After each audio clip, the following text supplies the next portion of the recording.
చేరుకున్నది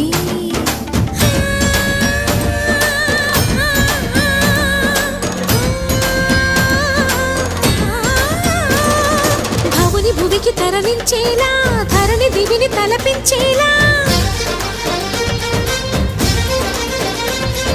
రసతరంగిణి లీల ఎదిని నృత్యరతులు చేయగలిగే వేళ భరత వేదముగ నిరత నాట్యముగా కదిలిన పదమిది ఈశా